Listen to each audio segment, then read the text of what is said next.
Isang tunay na alamat sa mundo ng basketball, mga ka-sports, kilala sa buong mundo bilang The King, mula sa hirap ng buhay hanggang sa tugatog ng tagumpay. Ito ang talang buhay ni LeBron James. Pero bago ang lahat, mga ka-sports, please huwag kalimutang mag-like, comment at subscribe sa ating channel para sa mas marami pang basketball stories at inspirasyon pati mga updates. Si LeBron Raymond James ay ipinanganak noong December 30, 1984 sa Akron, Ohio, USA. Lumaki siya sa mahirap ng pamilya. Pinalaki siya sa kanyang inang si Gloria James na single mother. Sa murang edad, damang-dama na ni LeBron ang napakahirap ng buhay. Ilang beses silang lumipat ng bahay at minsan ay wala silang permanenteng tirahan. Pero kahit ganoon ang sitwasyon, maaga niyang nadiskubre ang kanyang talento sa larong basketball.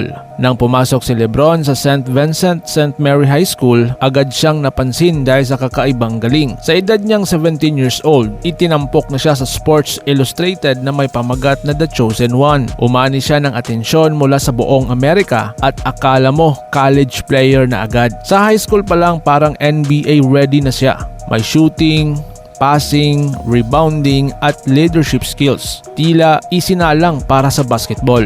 Noong 2003 NBA draft bilang first overall pick, pinili siya ng Cleveland Cavaliers. Sa unang season pa lang niya, naging Rookie of the Year na siya. Hindi lang siya scorer, mga ka-sports, isa siyang all-around player. Naging makasaysayan ang kanyang mga taon sa Cavs, ngunit noong taong 2010, lumikha siya ng kontrobersya nang lumipat siya sa Miami Heat sa pamamagitan ng desisyon na televised event. Sa Miami Heat nakasama niya si Dwayne Wade at Chris Bosh at doon niya nakuha ang kanyang unang NBA championship noong 2012 at sumunod pa noong 2013. Pagbalik niya sa Cavaliers noong 2014, pinangunahan niya ang team sa isang historical comeback mula 1-3 sa NBA Finals kontra Golden State Warriors noong 2016. Ito, mga ka-sports, ang kauna-unahang championship ng Cleveland. Taong 2018 lumipat siya sa Los Angeles Lakers at muli siyang nagkampiyon noong taong 2020. Isa siyang tunay na alamat hanggang ngayon. Hindi pa rin bumaba ang kanyang laro kahit lampas na halos 20 years na siya sa NBA. Hindi lang siya superstar sa court,